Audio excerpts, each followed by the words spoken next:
Hello everyone, welcome to my YouTube channel English literature zone. आज के video में हम लोग होमर की काफी फेमस पोएम द इलियड को डिस्कस करने वाले हैं। काफी टाइम से रिक्वेस्ट आ रहा था इस वाले टॉपिक के लिए और बहुत सारी यूनिवर्सिटीज के सिलेबस में भी है। तो इस वाले वीडियो में ना इलियड से रिलेटेड हम 3-4 क्वेश्चन को कवर अप करने की कोशिश किए हैं।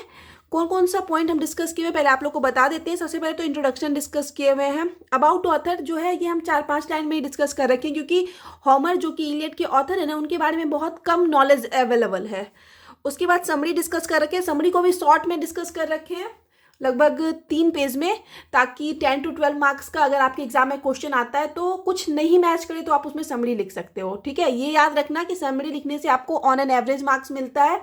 जब कुछ नहीं मैच करे एंड में, कोई भी क्वेश्चन जो आप याद करके गए हो नहीं मैच करे, तभी समरी लिखना होता है। ठीक है, तो समरी है 3 पेज का, फिर कंक्लूजन भी 5-6 लाइन का है।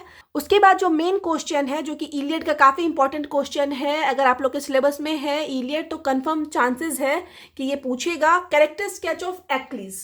ठीक है, एक्लीज का कैरेक्टर स्केच। एक्लीज जो है इस पोएम का प्रोटैगनिस्ट है, हीरो है, तो इस वजह से इसका कैरेक्टर स्केच इंपॉर्टेंट हो जाता है। कैरेक्टर स्केच को भी हम 3 पेज में लगभग डिस्कस कर रखे हैं, जो कि 10 to 12 मार्क्स के लिए काफ़ी है। उसके बाद Iliad as an epic. Iliad जो है काफ़ी फेमस एपिक पोएम है ना, तो इस वजह से हम इलियड एज एन एपिक इस वाले क्वेश्चन को भी डिस्कस कर रखे हैं। ठीक है, तो इन दोनों क्वेश्चन के साथ ये 3-4 ऊपर का पॉइंट डिस्कस कर रखे हैं। काफ़ी ईजी लैंग्वेज में नोट्स है, और वीडियो अगर आप लोग को समझ आ जाता है, आपके लिए हेल्पफुल होती है ना, तो आप लोग वीडियो को लाइक करना, चैनल को सब्सक्राइब करना और कमेंट करके बताना वीडियो को कैसा लगा। ये वाला नोट्स जो है आपको टेलीग्राम पे मिल जाएगा, और वीडियो से रिलेटेड कोई डाउट है तो आप इंस्टाग्राम पे मैसेज कर सकते हो। टेलीग्राम का लिंक और इंस्टाग्राम का लिंक दोनों आपको इस वीडियो के डिस्क्रिप्शन बॉक्स में या फिर चैनल के अबाउट वाले सेक्शन में मिल जाएगा। शुरू करते हैं। सबसे पहले इंट्रोडक्शन वाला सेक्शन है। इंट्रोडक्शन में है the Iliad is an epic poem. Iliad जो है एक एपिक पोएम है, written by ancient Greek poet, जिसको कि प्राचीन ग्रीक पोएट होमर के द्वारा लिखा गया है। It tells the story of last year of the Trojan war. ये जो है कहानी सुनाती है, हम लोग को कहानी बताती है ट्रोजन वॉर की। ट्रोजन वॉर जो है ना 10 साल तक चला था, तो ये याद रखिएगा कि ट्रोजन वॉर 10 साल तक चला था। ऑब्जेक्टिव्स के पॉइंट ऑफ व्यू से ये इंपॉर्टेंट हो जाता है, आपके एग्जाम में आ सकता है ऑब्जेक्टिव में कि ट्रोजन वार कब तक चला। तो 10 साल तक, 10 ईयर्स तक ये ट्रोजन वार चला था। तो जो इलियड लिखा गया ना, वो लास्ट ईयर में लिखा गया ट्रोजन वॉर के। Fought between the city of Troy, जो कि लड़ा गया था सिटी ऑफ ट्रॉय और ग्रीक्स के बीच में। ठीक है, अंततः जो है ग्रीक्स की जीत होती है ट्रोजन वार में। तो ये कुछ चीज़ें हैं जो आप ध्यान रखिएगा, ऑब्जेक्टिव में आपकी हेल्प करेगी कि ट्रोजन वार 10 साल तक चला था, और जो लड़ा गया था सिटी ऑफ ट्रॉय और ग्रीक्स के बीच में लड़ा गया था, और अंततः जो इसमें जीत होती है ग्रीक की होती है। इट इज एस्टिमेटेड, मतलब ऐसा अनुमान लगाया जाता है, दैट कि it was written around 8th century BC, कि इसको जो लिखा गया 8th सेंचुरी BC के आसपास लिखा गया, ऐसा अनुमान लगाया जाता है। ये कन्फर्म नहीं है। It is divided into 24 books. इसको 24 बुक्स में बांटा गया है। कहीं कहीं पे आपको 24 चैप्टर भी मिलेगा, तो कंफ्यूज मत होना, ध्यान रखना। ये भी इंपॉर्टेंट है ऑब्जेक्टिव के लिए कि इसको 24 बुक्स में बांटा गया है। एंड कंटेंट्स 5693 लाइन्स, और इसमें शामिल है 5693 लाइन्स। और कहीं कहीं पे ना आपको ये डायरेक्ट 5700 लाइन्स भी मिलेगा देखने को, तो कंफ्यूज मत होना, मतलब वही 7 ज़्यादा करके लिख दिया जाता है। एक्लिक्लिस is the protagonist of the Iliad, हम बताए थे। एक्लिक्लिस का कैरेक्टर स्केच भी हम डिस्कस कर रखे हैं। तो एक्लिक्लिस जो है प्रोटैगनिस्ट है, मेन हीरो है इलियड का। And the story centres around on his rage and anger against Agamemnon. तो जो एक्लिक्लिस का गुस्सा होता है और जो क्रोध होता है, उसके इर्द गिर्द ये कहानी घूमती है। और ये गुस्सा किससे होता है? एगमेमनन एक और इम्पॉर्टेंट कैरेक्टर है इसी एपिक पोएम का। तो एगमेमनन से जो एक्लिक्लिस गुस्सा रहता है ना, तो उसी के गुस्से के इर्द गिर्द लगभग ये पूरी कहानी है। It is a central part of epic cycle. ये एपिक साइकिल का सेंट्रल पार्ट है, इट मीन्स प्रमुख भाग है, हम लोग बोल सकते हैं। एपिक साइकिल जो है ना, कुछ ग्रुप्स है, कुछ एपिक पोएम जो होते हैं ग्रीक का, उनका ग्रुप्स है, मतलब उसमें ढेर सारे ग्रीक के पोएम को शामिल किया गया, जिसमें कि होमर के इलियड और ओडिसी को भी शामिल किया गया है। 2 काफ़ी फेमस पोएम है जो होमर लिख रखे हैं, इलियड और ओडिसी, दोनों को ये एपिक साइकिल में शामिल किया गया है। तो एपिक साइकिल का सेंट्रल पार्ट जो है इलियड को माना जाता है। And set during the bronze age in Troy, और इसकी जो सेटिंग रखी गई है ब्रोंज एज के टाइम ट्रॉय में रखी गई है। Mainly the Iliad is about revenge, और मुख्यतः जो इलियड कविता है वो रिवेंज इट मीन्स बदले के बारे में है, फॉरगिवनेस इट मीन्स क्षमा के बारे में, and the horror of war, और युद्ध का हॉरर दिखाया गया है, डर दिखाया गया कि युद्ध कितना भयावह होता है ना, वो चीज भी इस कविता में दिखाई गई है। नेक्स्ट जो है हम लोग अबाउट होमर, ऑथर के बारे में हम लोग डिस्कस कर लेते हैं। Homer was a Greek poet. Homer जो है एक ग्रीक पोएट थे, known as the author of Iliad and Odyssey, जो कि जाने जाते हैं इलियड और ओडिसी के ऑथर के रूप में। 2 एपिक्स पोएम, जो कि 2 एपिक पोएम है ऑफ एंशियंट ग्रीक लिटरेचर, प्राचीन ग्रीक लिटरेचर का। There is not much information about Homer in the history, और इतिहास में जो है होमर की लाइफ से रिलेटेड बहुत ज़्यादा इन्फॉर्मेशन अवेलेबल नहीं है, बट ऐसा बताया जाता है कि होमर जो थे ना वो अंधे थे, ब्लाइंड पोएट थे, तो ये भी माना जाता है। कंफर्मेशन नहीं है बट ऐसा माना जाता है बहुत सारे ऑथर्स के, क्रिटिक्स के द्वारा। नेक्स्ट जो है हम लोग major character of the Iliad, Iliad में से कुछ प्रमुख कैरेक्टर्स को डिस्कस करेंगे। मतलब समरी से पहले कैरेक्टर्स का थोड़ा इंट्रोडक्शन देख लेंगे ताकि हम लोग को कहानी जो है अच्छे से समझ में आ जाए। सबसे पहला जो इंपॉर्टेंट कैरेक्टर है वो एक्लीज, द स्टोरीज प्रोटैगनिस्ट। इस कहानी का मेन प्रोटैगनिस्ट है, हीरो है। He is the son of Peleus and the sea nymph, और समुद्र की निम्फ, इट मीन्स देवी या परी कह सकते हैं। थेथिस का बेटा रहता है। He is the most powerful warrior, ये जो है बहुत ज्यादा पावरफुल शक्तिशाली योद्धा रहता है। Leads the Myrmidons against the Trojans, और ट्रोजन्स के अगेंस्ट जो है मार्मिडन्स का नेतृत्व करता है। मार्मिडन्स क्या है, तो ये जो एक्लीज है ना वो फथिया नाम की जगह का राजा रहता है। ये मोनली इंपॉर्टेंट नहीं है बहुत ज़्यादा याद रखना कि कहाँ का राजा है, तो बट याद रखिएगा फथिया, स्पेलिंग इसका है PHTHIA, ठीक है। फाथिया का राजा रहता है एक्लीज, तो वहीं के जो लोग रहते हैं ना उन्हीं को मार्मिडन्स कहा जाता है। तो वही मार्मिडन्स का नेतृत्व करता है एक्लीज ट्रोजन के अगेंस्ट युद्ध में। अब नेक्स्ट जो इंपॉर्टेंट कैरेक्टर है वो Agamemnon. Agamemnon is the general of Greek armies, Greek की आर्मी का जनरल रहता है, इट मीन्स प्रमुख सेनापति रहता है Agamemnon. He and Achilles fight on the same side. Agamemnon और एक्लीज जो है दोनों एक ही साइड से युद्ध लड़ रहे हैं, but they do not get along, लेकिन ये लोग मतलब साथ में नहीं लड़ते, कभी साथ नहीं हो पाते। एक ही साइड से लड़ रहे हैं बट ये दोनों एक दूसरे को बहुत ज़्यादा पसंद नहीं करते। एक होता है ना कि दोनों काफ़ी ज़्यादा अच्छे योद्धा हैं, तो एक कन्फ्लिक्ट, संघर्ष चलता रहता है इन दोनों के बीच में। थर्ड जो इंपॉर्टेंट कैरेक्टर है वो है melons, king of Sparta, Sparta का राजा रहता है, एंड ब्रदर ऑफ एगमेनन, और एगमेनन का भाई भी रहता है। When his wife Helen is abdicated by the trojans, जब इसकी पत्नी हेलेन का किडनैप कर लिया जाता है ट्रोजन्स के द्वारा, this sparks the beginning of the Trojan war. तो इससे क्या होता है ना, ट्रोजन वॉर की, ट्रोजन युद्ध की शुरुआत होती है, ठीक है। ये ट्रोजन लोग ना मेलनस की वाइफ हेलेन को किडनैप कर देते हैं। हेलेन बहुत खूबसूरत रहती है इस वजह से, तो यहीं से जो है ना वो ट्रोजन वॉर आरंभ होता है। और हम ये बताए थे कि ये जो युद्ध है ट्रोजन वॉर वो 2 आर्मी के बीच चला था, एक ट्रॉय की आर्मी थी, एक ग्रीक की आर्मी थी। तो हम साइड में मेंशन कर दिए कि एक्लीज जो है ग्रीक से था, एगमेनन भी ग्रीक से है, मेलनस भी ग्रीक से है। नेक्स्ट जो है ओडिसियस, ये भी ग्रीक से है। A strong and clever Achaean warrior, एक काफी मजबूत और चालाक एक्नियन योद्धा है।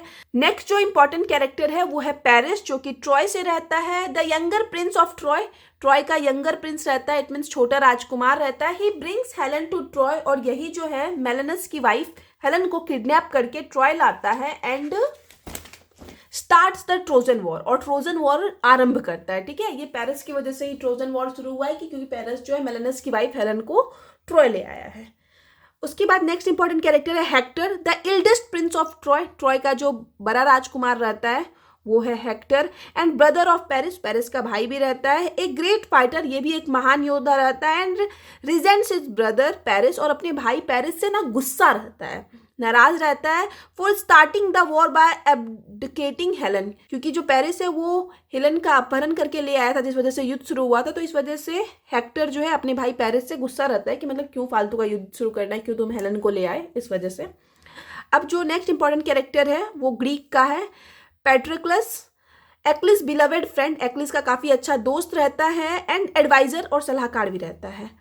नेक्स्ट इंपॉर्टेंट कैरेक्टर है एजेक्स द ग्रेट, एक एजेक्स द लिटिल भी है, दोनों साथ में युद्ध करते हैं, तो ये दोनों जो हैं ग्रीक से हैं। Ajax is the second great warrior of Greek after Achilles, Achilles के बाद जो दूसरा महान योद्धा है ग्रीक का वो अजेक्स है। नेक्स्ट जो इंपॉर्टेंट कैरेक्टर है वो है हेलेन, जो कि ट्रॉय में रहती है। हम बताए थे ये बिलोंग करती है ग्रीक से, लेकिन एपिक पोएम के स्टार्टिंग में ही, मतलब शुरू होने से पोएम पहले दिखाया जाता है कि हेलेन ऑलरेडी ट्रॉय में ही है, इसको किडनैप करके लाया गया है। The most beautiful women in the world, world की सबसे सुंदर वुमेन माना जाता है इसको। Wife of king Menelaus, Menelaus की पत्नी रहती है। She is cause of Trojan war, और ट्रोजन वॉर की कारण जो है यही रहती है। उसके बाद नेक्स्ट ट्रॉय से है प्रीमा, किंग ऑफ ट्रॉय, ट्रॉय का जो राजा रहता है प्रीमा। हेक्यूबा, हेक्यूबा है क्वीन ऑफ ट्रॉय, ट्रॉय की रानी रहती है। प्रीमा और हेक्यूबा के ही जो है बेटे रहते हैं, हेक्टर और जो हम बताए थे पेरिस। उसके बाद नेक्स्ट जो है एड्रोम की, जो कि ट्रॉय से है, हेक्टर्स वाइफ, ये हेक्टर की पत्नी रहती है। नेक्स्ट जो है इस पोएम में कुछ भगवान को भी शामिल किया गया, तो उसमें से 3-4 को मेंशन कर रखे, बाकी बहुत सारे को नहीं मेंशन कर रखे, बहुत सारे कैरेक्टर्स को भी मेंशन नहीं कर रखे। ये जो कुछ इंपॉर्टेंट कैरेक्टर है ना जिनके इर्द गिर्द कहानी है उसी को मेंशन किए हैं।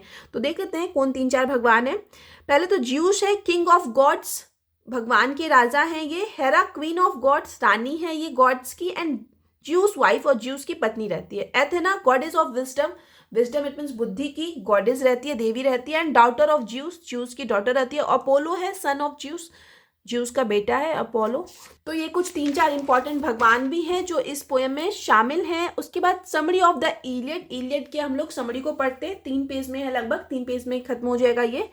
The conflict began, conflict it means जो संघर्ष तब शुरू होता है when Paris the son of Troy's king Priam, Troy के राजा प्रीमा का जो बेटा है पेरिस, सीज्ड हेलन, हेलन को सीज कर लेता है, इट मीन्स हेलन का अपहरण कर लेता है। The most beautiful women in the world, जो कि वर्ल्ड की सबसे सुंदर महिला रहती है। And wife of एक्यन Kings melons, और मेलनस एक्यन के राजा मेलनस की पत्नी रहती है। The Achaeans raised a massive army, अब हेलन को किडनैप कर लिया गया है, तो अब जो एक्यंस है ना वो एक बहुत बड़ी सी आर्मी इकट्ठा करते हैं। एंड सेल टू ट्रॉय, और समुद्र के रास्ते से ट्रॉय की तरफ जाते हैं, क्योंकि ये जो पेरिस है किडनैप करके हेलन को ट्रॉय ले गया है। Bent on winning Helen back by force, और ये निश्चित करके जाते हैं, बेंट मतलब होता है डिटरमाइन करना, निश्चित करना, कि वो जो है फोर्स से मतलब बलपूर्वक हेलन को जीत कर ही वापस आएंगे, मतलब हेलन को वापस अपने साथ लेकर आएंगे। तो इस तरीके से कुछ कहानी का बैकग्राउंड दिखाया गया है कि ऐसा कुछ सीन चल रहा है। एज द स्टोरी बिगिंस, जैसे ही ये कहानी शुरू होती है, the war is in its 9th year, ये जो युद्ध है अपने 9वें साल में है। The Achaeans have recently set a nearby city, जो एक्यंस है वो हाल ही में एक पास के को एक शहर को लूटे हुए हैं। Taking several beautiful women captive along with A lots of treasure, मतलब एक तो मतलब पास के शहर को लूटे तो वहां के धन के साथ साथ भी ना वहां की कुछ जो सुंदर वुमेन थी, सुंदर स्त्रियां थी, उसको भी कैद कर लिए हैं। Crisis, A priest of Apollo, crisis जो कि पुजारी है अपोलो का, अप्रोचेस द एक्नियन कैंप, वो एक्नियन कैंप से बात करता है। एंड आस्क एगमनन, और एगमनन से कहता है, एगमनन जो कि सेनापति रहता है एक्नियन कैंप का, उससे कहता है टू रिलीज हिज डॉटर, कि उसकी डॉटर को फ्री कर दिया जाए, क्योंकि उसकी डॉटर को भी ये लोग बंदी बना लेते हैं। एगमनन रिफ्यूजेस, लेकिन जो एगमनन सेनापति है ना वो मना कर देता है। क्राइसिस प्रेज टू अपोलो, अब क्राइसिस जो है वो अपोलो से प्रार्थना करता है टू पनिश द एक्नियंस, कि आप एक्नियंस को सजा दीजिए। And Apollo rains down a plague on the Achaean army, और जो अपोलो है जो कि भगवान है, हम बताए थे जियोस के बेटे हैं, तो ये जो अपोलो है ना ये एक्नियन आर्मी पे ना प्लेग इट मीन्स महामारी की वर्षा कर देते हैं, इट मीन्स होता है ना महामारी का प्रकोप आ जाता है एक्नियन आर्मी में। The plague रेविजेस the Achaean army, अब जो प्लेग है वो नाश कर देती है एक्नियन आर्मी का, मतलब प्लेग की वजह से बहुत सारे लोग मारे जाते हैं एक्नियन आर्मी में। एगमनन एग्रीज रिलक्टेंटली, एगमनन जो कि जनरल है, सेनापति है, वो नहीं चाहते हुए भी मान जाता है। बट डिमांड्स दैट, लेकिन यहाँ पे वो डिमांड करता है कि ही बी गिवन ब्रीसियस, वो बोलता है कि मुझे बदले में ब्रीसियस चाहिए। The captive girl given to the warrior Achilles, वो कैदी लड़की जिसको कि योद्धा एक्लीज को दिया गया, ठीक है, एक्लीज के पास जो लड़की है वो बोलता है कि वो मुझे चाहिए बदले में एज कंपनसेशन, कंपनसेशन के रूप। Achilles is enraged by Agamemnon's demand, Achilles जो है वो गुस्सा हो जाता है एगमनन के डिमांड से, क्योंकि एक्लीज ना ब्रीसियस को पसंद करने लगा था इस वजह से। एंड रिफ्यूजेस टू फाइट, तो अब एक्लीज क्या करता है, लड़ने से मना कर देता है, मतलब बोल देता है कि हम तुम्हारी साइड से नहीं लड़ेंगे। Achilles desire revenge on Agamemnon, Achilles के अंदर जो है, क्योंकि इसे ब्रीसियस को ले लिया गया एक्लीज से, तो एक्लीज के अंदर ना रिवेंज, प्रतिशोध लेने की भावना आ जाती है एगमनन से। ही कॉल्स हिज मदर थेथिस, वो अपनी माँ थेथिस को बुलाता है, उसकी माँ जो है देवी रहती है समुद्र की, हम बताए थे पहले भी, द सी गॉडेस को। एंड आस्क हर, और उससे कहता है to beseech Zeus to turn the tide of war against the Achaeans, वो बोलता है अपनी माँ से कि आप ना जियूस, इट मीन्स हम बताए थे किंग है गॉड्स के, तो उससे आप बिसीज इट मीन्स प्रार्थना कीजिए, विनती कीजिए कि टाइड ऑफ वॉर, युद्ध की जो लहर है ना वो एक्नियंस के अगेंस्ट हो जाए, मतलब जिसकी तरफ से खुद एक्लीस लड़ रहा था, बोलता है कि आप उन्हीं को हरवा दीजिए, एक्नियंस लोग को हरवा दीजिए, क्योंकि ये लोग जो है ब्रीसियस को नहीं दिया हमको, तो इस वजह से ये गुस्से में ऐसा एक्नियन कर रहा है, अपनी सेना को हरवाने के लिए अपनी माँ से प्रार्थना कर रहा है। The tide of battle turns in favour of the Trojans. अब वही होता है, ज्यूस जो है मतलब बात मान लेते हैं एक्लीस की माँ का, और जो युद्ध की लहर है वो ट्रोजन्स के फेवर में चली जाती है, जो कि पहले एक्नियंस के फेवर में थी, अब ये युद्ध जो है ट्रोजन्स के फेवर में आ गया। As the situation grows increasingly desperate, जैसे ही सिचुएशन जो है और भी ज्यादा भयंकर होती जाती है, एगमनन sends N embassy to Achilles. एगमनन जो है एक राजदूत को भेजता है एक्लीस के लिए, with the promise of many gifts, ढेर सारे गिफ्ट्स के प्रॉमिस के साथ, इंक्लूडिंग द रिटर्न ऑफ ब्रीसियस, और ये भी बोलता है कि साथ ही साथ उसको ब्रीसियस भी रिटर्न कर दिया जाएगा जो उसको चाहिए था एक्लीस को, to entreat him to return to battle, और विनती करने के लिए कि वो युद्ध में फिर से वापस आ जाए। एक्लीस जो है काफी अच्छा योद्धा रहता है। एक्लीस रिफ्यूजेस, लेकिन जो एक्लीस है वो मना कर देता है, स्टेटिंग दैट, ये कहते हुए कि he will not state the Trojans to attack his own ship, कि वो नहीं चाहता है कि वो उकसाए ट्रोजन्स को कि ट्रोजन्स लोग उसके शिप पे अटैक करे। द एक्नियन लीडर फाइट फायरसली, जो एक्नियन लीडर है वो फायरसली इट मीन्स पूरे बलपूर्वक लड़ते हैं। बट हेक्टर, लेकिन जो हेक्टर है, sets one of their ships on fire, लेकिन जो हेक्टर अपोजिट आर्मी का जो अच्छा योद्धा है ना, वो क्या करता है, एक्नियन के एक शिप में आग लगा देता है। वरिड फॉर द एक्नियंस, अब एक्नियंस के लिए चिंतित होकर एक्लीस कंपेनियन, एक्लीस का जो साथी है, पेट्रोक्लस कन्विंसेस एक्लीस, वो कन्विंस करते हैं, मनाता है एक्लीस को, to allow him to wear his armour into battle, कि तुम ना मुझे मतलब आज्ञा दे दो कि हम तुम्हारा आर्मर इट मीन्स कवच पहन के युद्ध में लड़ सके। ये चीज जो है एक्लीस का फ्रेंड पेट्रोक्लस एक्लीस से कहता है। If the Trojans think Achilles has return to battle, कि अगर ट्रोजन्स को ऐसा लगेगा कि जो एक्लीस है वो युद्ध के लिए वापस आ गया है, दे विल रिट्रीट, तो वे लोग पीछे हट जाएंगे। Caught up in the rush of battle, अब युद्ध के वीर में फंस कर Patroclus is killed by Apollo and Hector, Patroclus को जो है मार दिया जाता है अपोलो और हेक्टर के द्वारा। हेक्टर तो हम बताए थे कि मतलब अपोजिट साइड वाले आर्मी का मेन योद्धा रहता है, लेकिन जो अपोलो है वो ज्यूस का बेटा रहता है, और ये अपोलो जो है भगवान है, ये इसलिए मदद कर रहा है ट्रोजन्स की, क्योंकि यहाँ पे ज्यूस से जो है एक्लीस की माँ खुद विनती की थी कि मतलब आप जो युद्ध है वो ट्रोजन्स की साइड में, ट्रोजन्स के पक्ष में कर दीजिए। इस वजह से ज्यूस जो है अपने बेटे अपोलो को भेजे हुए हैं युद्ध के लिए, तो अपोलो जो है ट्रोजन्स की मदद कर रहा है युद्ध में। Achilles grief fuses with his rage, अब एक्लीस का जो दुख है उसके गुस्से के साथ निकलता है, मतलब इसके फ्रेंड की जो डेथ हुई है तो इस वजह से ये मतलब इसका दुख और गुस्सा दोनों निकलता है। And he returns to battle to exact revenge by killing Hector, और वह युद्ध के लिए वापस आ जाता है हेक्टर को मारकर बदला लेने के लिए। ही सक्सीड्स, वह सफल होता है, एंड किल्स हेक्टर, हेक्टर को मार भी देता है। देन तभी drags the corps behind his chariot, और उसके शव को जो है ना अपने चैरियट इट मीन्स रथ के पीछे बांध देता है। मीनवाइल, इसी दौरान द ट्रोजन्स एंग्री, ट्रोजन्स जो है गुस्सा करते हैं, बिकॉज क्योंकि Achilles will not return Hector's corpse, क्योंकि एक्लीस जो है हेक्टर के शव को वापस नहीं कर रहा था फॉर प्रॉपर फ्यूनरल सेरेमनीज, एक सही से दाह संस्कार समारोह के लिए भी जो है ये शव वापस नहीं कर रहा था ना एक्लीस, तो हेक्टर के फैमिली वाले गुस्सा करते हैं जो ट्रोजन से। द गॉड इंटरवीन, अब सबके बहुत रिक्वेस्ट करने के बाद भी एक्लीस जो है हेक्टर के शव को वापस नहीं किया, तो इसमें भगवान हस्तक्षेप करते हैं, फोर्सिंग एक्लीस, एक्लीस को फोर्स करते to return the body of Hector, की वो हेक्टर की बॉडी को शव को वापस करते। The story in the Iliad ends as the Trojan holds a funeral for Hector, Iliad की जो कहानी है इस चीज के साथ खत्म होती है कि जो ट्रोजन्स लोग हैं वो हेक्टर के शव के लिए एक दाह संस्कार का आयोजन कर रहे हैं, इस चीज के साथ जो इलियड है ना वो खत्म हो जाती है। But the Trojan war continue, लेकिन जो ट्रोजन युद्ध है वो कंटिन्यू चलता है। Tales of the death of Paris, मतलब पेरिस के डेथ की कहानी, एंड एक्लीस, और इस युद्ध के अंत में जो है एक्लीस भी मारा जाता है, तो उसके डेथ की कहानी। The Greeks cunning use of Trojan horse, की कैसे जो ग्रीक लोग हैं वो चालाकी से ट्रोजन हॉर्स का यूज करते हैं to get inside the city wall, city के वॉल मतलब सिटी के दीवार के अंदर घुसने के लिए, जाने के लिए। And the defeat and destruction of Troy, और किस तरह से जो है हारता है और डिस्ट्रक्शन होता है ट्रॉय का, विनाश होता है ट्रॉय का, are told in other work, ये सारा चीज जो है ना दूसरे वर्क में डिस्कस किया गया है। यहाँ पे हेक्टर की मृत्यु के साथ जो इलियड एपिक पोएम है ना वो खत्म हो जाता है, बाकी का आगे का जो सीन है वो दूसरे वर्क्स में डिस्कस किया गया है। तो यहाँ पे जो है ये समरी वाला सेक्शन खत्म हो गया। अब हम लोग कंक्लूजन देख लेते हैं। कंक्लूजन में है टू सम अप, संक्षिप्ता, ऑल द एबव मेंशन्ड, ऊपर जो भी मेंशन किया गया, it should be said that, उससे ये कहा जाना चाहिए कि द इलियड बाय होमर, जो इलियड जिसको कि होमर के द्वारा लिखा गया है, is the outstanding literary work, ये काफी अच्छी अति उत्कृष्ट साहित्यिक वर्क है, which describe the event of Greek Trojans war, जो कि ग्रीक के ट्रोजन वॉर की घटनाओं को डिस्क्राइब करता है, ग्रीक के ट्रोजन वॉर की घटनाओं की व्याख्या करता है।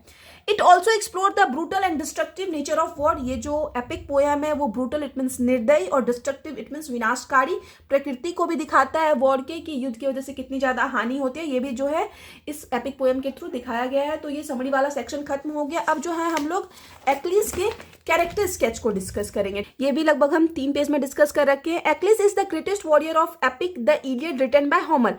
तो जो एपिक है इलियड जिसको कि होमर के द्वारा लिखा गया है उसका एक ग्रेटेस्ट योद्धा रहता है एक्लिस।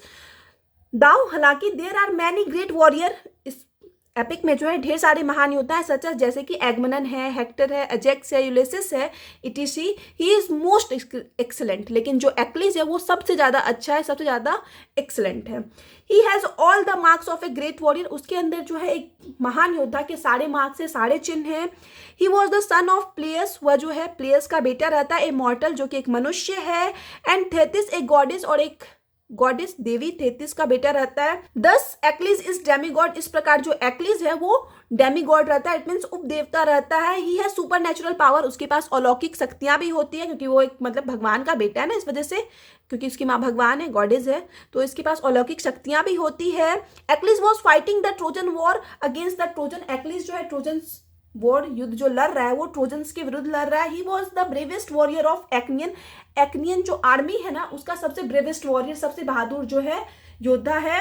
वंस एगमनन, एक बार जो है एगमनन सेज दैट, कहता है कि he was a great warrior, मतलब एगमनन यहाँ पे एक्लिस के बारे में कहता है कि वह एक महान योद्धा है बिकॉज क्योंकि गॉड मेड यूज, क्योंकि भगवान तुमको ऐसा बनाए हुए हैं। एक्लिस हैज बोथ, एक्लिस के अंदर दोनों रहता है। एडमायरेबल एंड फ्लॉड क्वालिटी, मतलब प्रशंसनीय और फ्लॉड इट मीन्स त्रुटिपूर्ण, क्वालिटी इट मीन्स गुण रहता है, दोनों चीज़ है। अच्छा भी है तो उसमें कुछ बुराई भी है एक्लिस के अंदर। अब स्ट्रेंथ ऑफ एक्लिस, एक्लिस के हम लोग कुछ स्ट्रेंथ ताकत को देख लेते हैं। करेजियस, वो बहुत ज़्यादा साहसी रहता है। Achilles is incredibly brave, Achilles जो है इनक्रेडिबली इट मीन्स बहुत ज़्यादा बोल सकते हैं जिसको वर्ड में डिस्क्राइब ना किया जाए। अविश्वसनीय रूप से ब्रेव रहता है, बहादुर रहता है। And has a fearless attitude towards war, और युद्ध के लेके जो इसका एटीट्यूड है ना वो फियरलेस रहता है, बड़ा निर्भीक रहता है, युद्ध से इसको डर नहीं लगता, ऐसा दिखाया गया है। He is often depicted charging into battle, इसको प्राय दिखाया गया कि वह हमेशा युद्ध के लिए रेडी रहता है। Without any regard for his on safety, बिना अपने सेफ्टी के बारे में सोचे ये हमेशा युद्ध में लड़ने के लिए रेडी रहता है। स्किल्ड वॉरियर, एक कुशल योद्धा के रूप में एक्लिस को दिखाया गया है। Achilles is skilled warrior, Achilles जो है कुशल योद्धा and has been trained by the legendary centaur Chiron, और उसको ट्रेन किया जाता है, मतलब उसको ट्रेनिंग मिलती है एक पौराणिक शेंटोर चिरोन के द्वारा। एक्लिस के जो गिरोह हैं वो चिरोन है। चिरोन जो है ना उनका सर और हाथ जो है वो मनुष्य का रहता है, लेकिन बॉडी और पैर जो है वो घोड़े का रहता है। कुछ इस तरीके से चिरोन को डिस्क्राइब किया गया है। तो ये गुरु है एक्लिस के, ध्यान रखना थोड़ा सा। He is able to use a variety of weapons, वह योग्य है अलग अलग तरह के वेपन्स का यूज करने में, शस्त्रों का यूज करने में। And fighting style to defeat his enemy, अलग अलग तरह के फाइटिंग स्टाइल का भी यूज करने में अपने शत्रुओं को हराने के लिए। नेक्स्ट है फायर्स लॉयलिटी, इसमें बहुत ज्यादा लॉयलिटी दिखाई गई है, निष्ठा दिखाई गई है, बहुत ज्यादा वफादार रहता है। Achilles is fiercely loyal to his friend and allies, Achilles जो है अपने फ्रेंड्स इट मीन्स दोस्तों और सहयोगियों के लिए ना काफी ज्यादा लॉयल रहता है, वफादार रहता है। पार्टिकुलरली टू पेट्रोक्लस, और विशेष रूप से पेट्रोक्लस के लिए। हिज क्लोजेस्ट कंपेनियन, जो कि उसका सबसे क्लोज वाला कंपेनियन रहता है, साथी रहता है। अब है वीकनेस ऑफ एक्लिस, एक्लिस के कैरेक्टर की कुछ वीकनेस देख लेते हैं। ह्यूब्रिस इट मीन्स घमंड या अभिमान हम लोग बोल सकते हैं। Achilles has a strong sense of pride, Achilles के अंदर ना बहुत ज्यादा घमंड रहता है, प्राइड रहता है। And an over inflated sense of his own importance, और इसको बहुत ज्यादा मतलब एक होता है ना कि खुद में फुला फुलाया हुआ, मतलब उसके अंदर हवा भरी हुई, उसको लगता है कि बहुत ज्यादा इंपॉर्टेंस है उसका, मतलब उसके बिना युद्ध नहीं हो सकता है। तो ये चीज एक्लिस को खुद में ही लगता है कि हम बहुत ज्यादा शक्तिशाली हैं, इसके अंदर घमंड भी है इस चीज का। This of led him to act rashly, और इसी वजह से वो क्या होता है प्राय रेस्टली एक्ट करता है, बिना सोचे समझे कुछ भी करता है। And without considering the consequences of his action, और बिना ये सोचे कि उसके एक्शंस का क्या परिणाम होगा। नेक्स्ट है इंपल्सिव, आवेगपूर्ण। Achilles is of driven by his emotions, Achilles जो है प्राय अपनी भावनाओं से प्रेरित होता है। पार्टिकुलरली हिज एंगर, और विशेष रूप से अपने गुस्से से। This can led him to make poor decision, और गुस्से में मतलब अपने गुस्से की वजह से ही वो बहुत बार क्या होता है पुअर डिसीजन लेता है, गलत डिसीजन लेता है। एंड एक्ट इम्पल्सिवली, और इम्पल्सिवली एक्ट करता है, इट मीन्स आवेगपूर्ण एक्ट करता है। नेक्स्ट जो वीकनेस है वो वेंजफुल है, इट मीन्स प्रतिशोधी दिखाया गया, जिसके अंदर बदला लेने की भावना हो। Achilles has a strong desire for revenge, Achilles के अंदर ना स्ट्रॉन्ग एक मजबूत मतलब डिजायर होती है बदला लेने की। And is quick to seek retribution, और ये ना रिट्रीब्यूशन इट मीन्स हो जाता है प्रतिशोध लेने के लिए, बदला लेने के लिए तत्पर रहता है against anyone who has wronged him, कि जो भी उसके साथ कुछ गलत किया ना उससे बदला लेना, मतलब तुरंत चाहता है, तुरंत बदला लेने के लिए तैयार रहता है, जैसे कि एगमेमनन के साथ एक्लिस करता है। इन द पोएम में व्हेन एक्लिस क्वेरल विद एगमेमनन से जब एक्लिस लड़ाई करता है, बिकॉज एगमेमनन डिमांड्स एक्लिस प्राइज ब्रीसियस, क्योंकि एगमेमनन जो है मांग लेता है एक्लिस के प्राइज ब्रीसियस को एज कंपनसेशन के रूप में, for returning Chryseis to her father, Chryseis को उसके पिता के पास रिटर्न करने के लिए जब एगमेमनन जो है मांग लेता है ब्रीसियस को, एक्लिस जो है एगमेमनन से लड़ाई कर लेता है। एक्लिस लव्ड ब्रीसियस, एक्लिस जो है प्यार करता था ब्रीसियस से, and he did not want to give her to Agamemnon, वो नहीं चाहता था कि वो एगमेमनन को दे Briseis, but Agamemnon snatched her from him, लेकिन एगमेमनन जो है ब्रीसियस को छीन लेता है एक्लिस से। शो इन एंगर, इस वजह से जो है गुस्से में Achilles withdrew from the war, वो युद्ध से जो है पीछे हट जाता है, मतलब युद्ध लड़ने से मना कर देता है, जैसा कि हम लोग समरी में भी पढ़े हैं।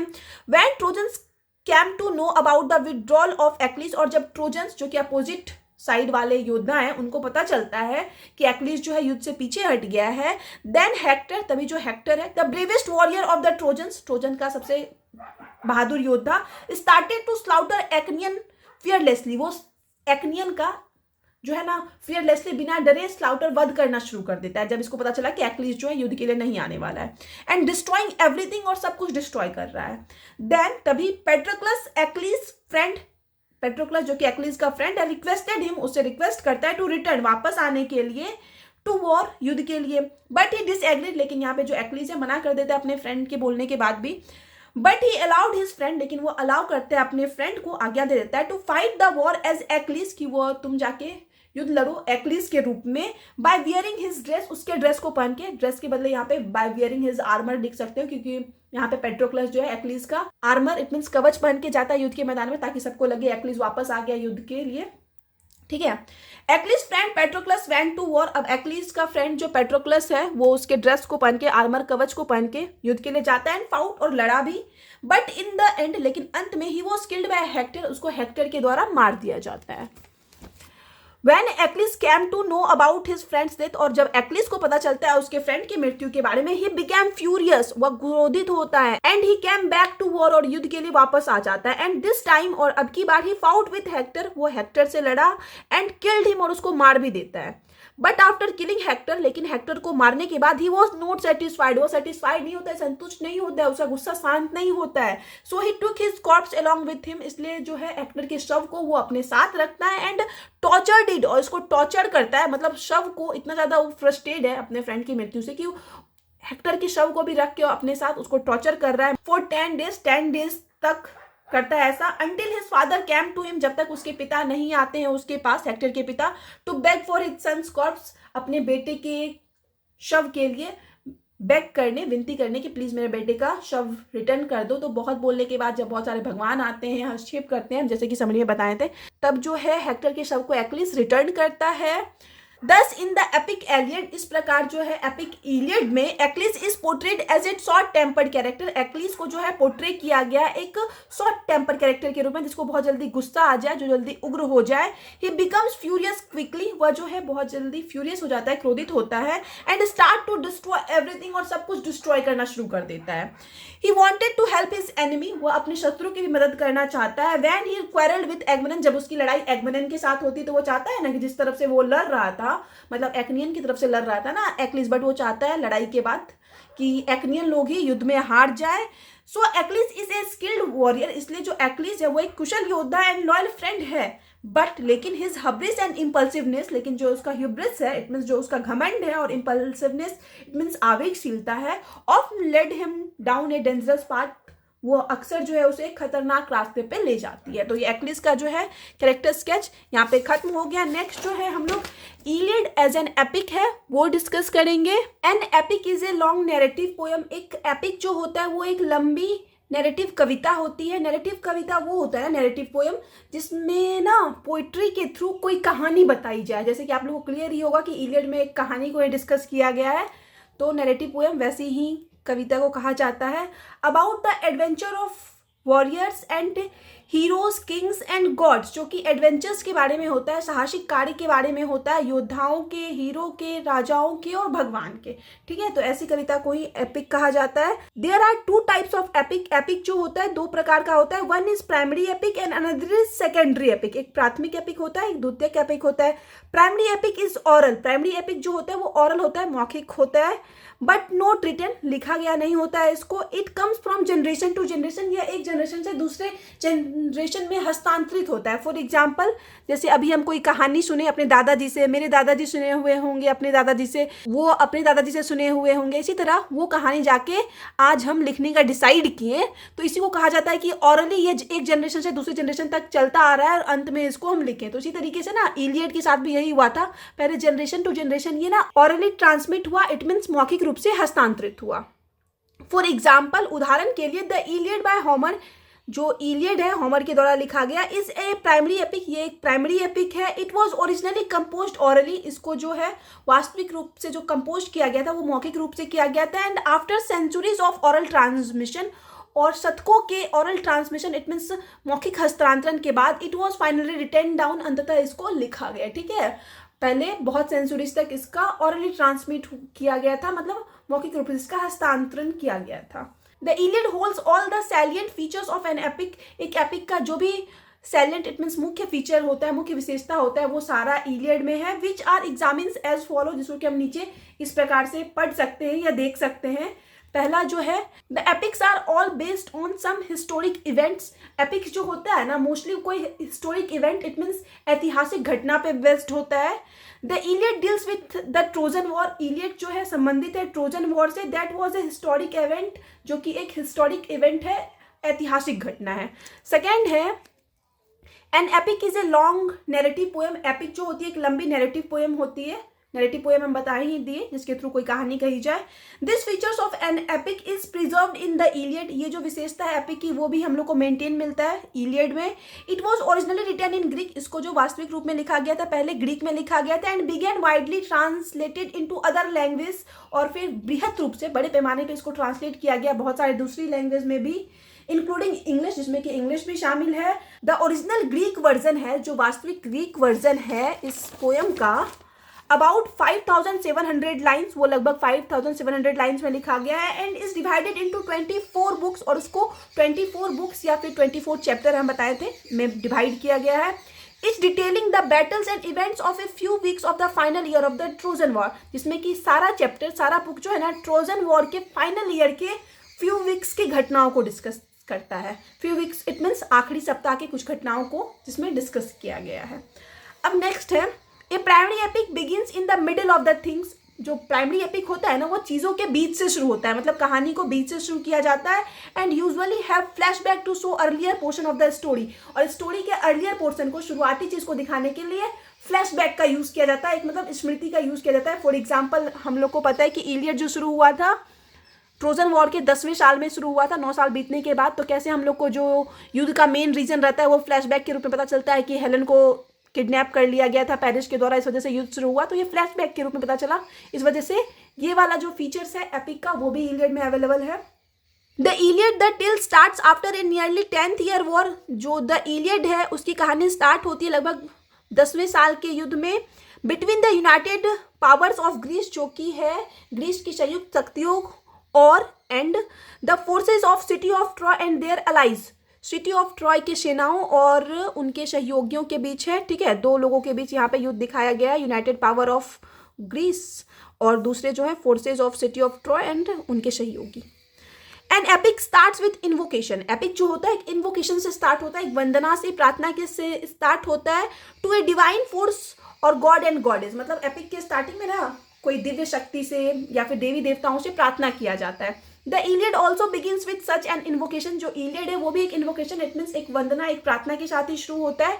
To effectively narrate this story, इस स्टोरी को प्रभावी ढंग से नरेट करने के लिए, सुनाने के लिए, द पोएट, जो पोएट है होमर है, seeks the assistance of a muse and goddess. वो म्यूज इट मीन्स देवी देवताओं की सहायता लेते हैं। The first line of the Iliad itself goes, जो पहली पंक्ति है इलियड की कुछ इस प्रकार से है, द रोथ सिंग गॉडेस, मतलब जो गुस्सा है यहाँ पे देवी गाती है गुस्से के बारे में, क्रोध के बारे में, ऑफ पेलियस सन एक्लिस। टैलिश के बेटे एक्लीज के, ठीक है, मतलब स्टार्टिंग की पंक्ति में ही एक्लीज के गुस्से के बारे में बात की गई है देवी के द्वारा। God interfere in the affairs of human beings, मनुष्यों के अफेयर में, इट मीन्स मनुष्यों के मामले में, कार्यों में ना भगवान का इंटरफेयर, इट मीन्स भगवान का हस्तक्षेप करना दिखाया जाता है इन दिस टेल्स, इन कहानियों में, इन ए प्राइमरी एपिक के, ठीक है, ये भी एक एपिक का फीचर है। The Iliad includes a large number of gods and goddess, Iliad में भी ढेर सारे देवी देवताओं को शामिल किया गया है। That have an influence on human affair, जिसका कि हम लोग को प्रभाव देखने को मिलता है या जिसका कि प्रभाव पड़ता है ह्यूमन्स अफेयर पे, इट मीन्स मानवीय मामलों पे, मानवीय कार्यों पे। God and goddess have human children as well, god और गॉडेस जो होते हैं उसके बच्चे ह्यूमन्स चिल्ड्रन होते हैं, मानवीय बच्चे के जैसे होते हैं। जैसे एक्लीज फॉर एग्जाम्पल, उदाहरण के लिए जो है एक्लीज जो है, इस थेथिस द सी निम्फ सन, वो थेथिस जो कि समुद्र की निम्फ है, समुद्र की परी है, उसका बेटा रहता है। The setting of epic is vast covering many Nations, epic का जो सेटिंग होता है ना, वास्ट कवरिंग होता है, वो बहुत बड़ा होता है और उसमें ढेर सारे नेशंस को, राष्ट्रों को कवर किया जाता है। The Iliad setting is also expensive, Iliad का जो सेटिंग है वो भी एक्सपेंसिव है, इट मीन्स बृहत है। Encompassing both Greek and Trojan island, जिसमें कि शामिल किया गया है ग्रीक और ट्रोजन दोनों आइलैंड को, दोनों द्वीपों को।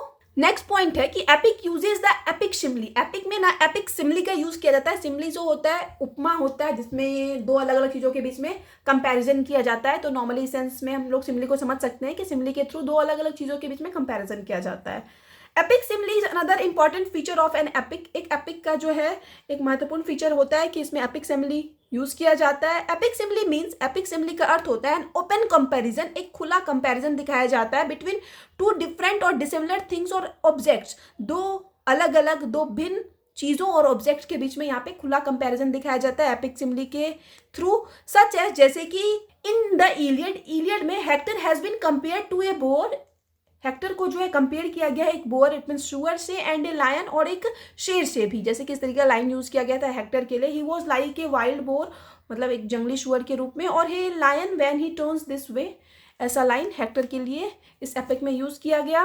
नेक्स्ट है epic must has an epic hero, कि एपिक में जो है एक एपिक हीरो होता ही है। इन द इलियड, इलियड में Achilles possess god like attributes, Achilles में गॉड लाइक एट्रीब्यूट्स दिखाया गया, भगवान की जैसा गुण दिखाया गया। दैट सरपास ह्यूमन लिमिट्स, जो कि ह्यूमन लिमिट्स को सरपास कर देता है, क्रॉस कर देता है, मतलब नॉर्मल इंसान के बस की बात नहीं है, नॉर्मल इंसान में वो फीचर्स नहीं होता है जो कि एक्लीज में है। अनदर हीरो इज हेक्टर, और जो दूसरा हीरो है इस एपिक का, इस पोएम का, वो हेक्टर है। ऑलमोस्ट सिमिलर टू एक्लीज, जो कि लगभग सिमिलर है एक्लीज के। हेक्टर जो है ना वो बुरा नहीं रहता है, लेकिन क्योंकि वो ट्रोजन की तरफ से लड़ रहा है तो वो हर कोशिश करेगा सामने वाले को हराने के लिए, तो इस वजह से हेक्टर को भी यहाँ पे एक हीरो ही दिखाया गया है, मतलब उसके अंदर भी कुछ अच्छी क्वालिटीज दिखाई गई है। दस इस प्रकार विद द एबव पॉइंट्स, ऊपरी बिंदुओं के साथ, वी कैन कंक्लूड दैट, हम लोग ये कंक्लूड कर सकते हैं, निष्कर्ष निकाल सकते हैं, all the salient features of an epic, कि जितना भी सैलिएंट, इट मीन्स प्रमुख फीचर्स होता है, विशेषता होता है एपिक का, can be examine in the Iliad, वो सारा जो हम लोग को इलियड में देखने को मिलता है। इट इंक्लूड्स, इसमें शामिल है एक epic hero, super natural machinery, अलौकिक शक्तियां भी शामिल है इसमें, वॉर, इट मीन्स युद्ध भी शामिल किया गया है, एंड ग्रेट इशूज, और बड़े मुद्दों को लाइक जैसे कि honour and dignity, honour it means सम्मान, और डिग्निटी इट मीन्स गरिमा को भी इसमें शामिल किया गया है। तो इस वजह से जो ये है इलियड एक एपिक है। सो वी कैन कॉल, इसलिए हम लोग कह सकते हैं the Iliad and epic, Iliad को एक एपिक और प्राइमरी एपिक। जिस तरीके से क्वेश्चन पूछे आप उसी तरीके से एंड करना, अगर प्राइमरी एपिक पूछे तब लिखना so we can call the Iliad a primary epic, या फिर सिर्फ एपिक पूछ रहा है तो so we can call the Iliad and epic. ठीक है, तो इस चीज़ के साथ ये नोट्स खत्म होता है। नोट्स थोड़ा लंबा है, 3-4 क्वेश्चन को कवर अप किए हैं। तो अगर आपको ये समझ में आ गया ना, वीडियो आप लोग के लिए हेल्पफुल है, तो आप लोग वीडियो को लाइक करना, चैनल को सब्सक्राइब करना, कमेंट करके बताना वीडियो आपको कैसा लगा। ये जो नोट्स है ये हम 2-3 दिन में टेलीग्राम पे अपलोड करवा देंगे। मिलते हैं नेक्स्ट वीडियो में नेक्स्ट टॉपिक के साथ।